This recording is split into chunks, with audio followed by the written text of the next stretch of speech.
Hello everyone, welcome to my YouTube channel. तो guys, जो भी मुझे सब्सक्राइब करते हैं, मेरा वीडियो देखते हैं, तो आई एम वेरी थैंक्सफुल। और कल शिवरात्रि है, तो सबसे पहले आप सभी को शिवरात्रि की ढेर सारी शुभकामनाएं। और आप सभी का दिन मंगलमय हो, आपके जीवन में अपार सफलता, धन, समृद्धि और उन्नति प्राप्त हो। और काफ़ी दिनों से ना मेरे दिमाग में बोधरेशन चल रही है। सुबह उठती हूँ तो ठंड लगती है, स्वेटर पहन लेती हूँ, थोड़ी देर बाद गर्मी लगती है, फिर स्वेटर उतारना पड़ता है। और सारा दिन मेरे दिमाग में ना यही चक्रम चलता रहता है। और मुझे लगता है कि मंगल ग्रह में भी ना भाग मिल्खा भाग की शूटिंग चल रही होगी। हाँ, तो गाइस, हमारे हिंदू धर्म के सभी त्योहारों का ऐतिहासिक महत्व होता है। साथ ही त्याग, तपस्या, विश्वास, पवित्रता का भी समावेश होता है। और ओम शब्द संपूर्ण जीवन का सार होता है। और ओम शब्द से ही संपूर्ण सृष्टि का विस्तार हुआ है। और ओम नमः शिवाय मंत्र का जाप हमारे जीवन के लिए बहुत ज़्यादा महत्वपूर्ण होता है। और हम ओम नमः शिवाय के मंत्र का जाप भी करते हैं, इसका ध्यान भी करते हैं। और ओम नमः शिवाय मंत्र का जाप करने और शिवरात्रि का व्रत और पूजन करने से जीवन में आने वाली बाधाएं और संकट कम हो जाते हैं। और प्रतिदिन महामृत्युंजय मंत्र का पाठ सुनने या करने से असाध्य रोग दूर होते हैं और राहु का प्रकोप कम होता है। और ईश्वर की पूजा पाठ के साथ हमको फल प्राप्ति के लिए मेहनत, परिश्रम, लगन और ईमानदारी से भी कार्य करना होता है, तभी हमको सफलता प्राप्त हो सकती है। तो महाशिवरात्रि की कथा इस प्रकार से है। परम पिता ब्रह्मा के मानस पुत्र दक्ष जब प्रजापतियों के राजा बने, तो उन्होंने एक विशाल यज्ञ का आयोजन किया और इसमें सम्मिलित होने के लिए तीनों लोकों के अतिथियों को न्योता भेजा। और लेकिन भगवान शंकर जी को उन्होंने नहीं न्योता भेजा था। लेकिन राजा दक्ष को भोले बाबा का अलबेला और मसमौला स्वभाव भी नहीं पसंद था।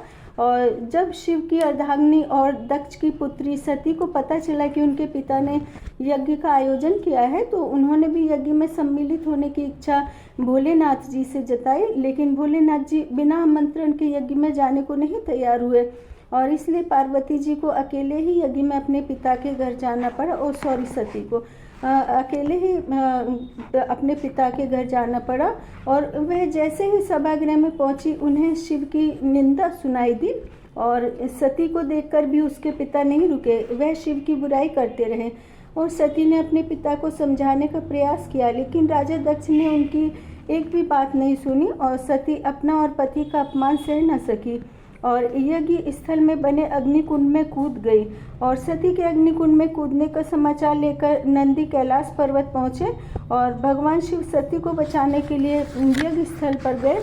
लेकिन तब तक सब कुछ खत्म हो चुका था। कैलाशपति ने क्रोधित होकर सती का जला हुआ शरीर लिया और तांडव करने लगे। और जिस दिन शिव जी ने तांडव किया था, वह फाल्गुन महीने के कृष्ण पक्ष की चतुर्दशी की तिथि थी। और महापुराण के अनुसार वही खास तिथि महाशिवरात्रि हुई। और शिवरात्रि का अर्थ है शिव की रात। और शास्त्रों के अनुसार हर सोमवार का दिन शिव जी की पूजा के लिए उपयुक्त होता है। और महाशिवरात्रि के दिन देश के 12 ज्योतिर्लिंगों में शिव भक्तों का जमावड़ा लगता है और इनके नाम है सोमनाथ, मल्लिकार्जुन, महाकालेश्वर, ओंकारेश्वर, केदारनाथ, नागेश्वर इत्यादि। और इस दिन व्रत रखा जाता है और शिवलिंग को दूध, दही, घी, शहद और गंगा जल से स्नान कराया जाता है। और भांग, धतूरा, बेलपत्र, बेर, नारियल इत्यादि फल चढ़ाए जाते हैं। और यदि इस दिन भक्त प्रत्येक बेलपत्र पर हल्दी और कुमकुम से ओम लिखकर शिव जी को चढ़ाएं, तो दुर्लभ फल की प्राप्ति होती है और जीवन की समस्त बाधाएं समाप्त हो जाती हैं। और शिव पुराण के अनुसार इसी रात शिव और पार्वती का विवाह हुआ था। इसका मतलब यह हुआ कि शिव और शक्ति या फिर पुरुष और आदि शक्ति यानी प्रकृति का मिलना। और एक और मान्यता है कि इसी दिन ब्रह्मांड की रचना हुई थी।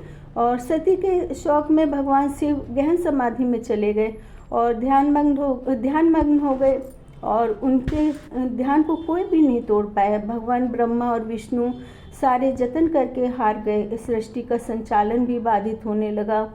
देवतागण भी नहीं समझ पाए कि भगवान का ध्यान तोड़ने के लिए क्या किया जाए।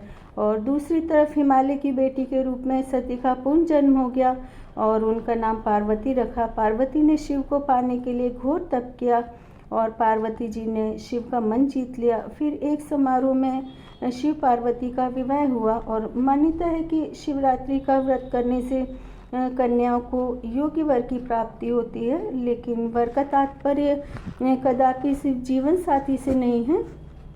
वर का तात्पर्य मनवांछित फल से है, जैसे परीक्षा में अच्छे परिणाम के लिए, कठिन परिस्थितियों में अडिग रहने के लिए वरदान और बीमारी से निजात पाने का वरदान।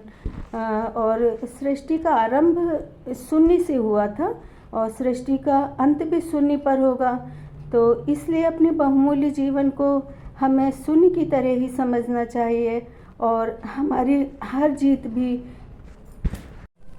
और हमको अपने जीवन में शून्य को हमेशा लेकर के चलना चाहिए।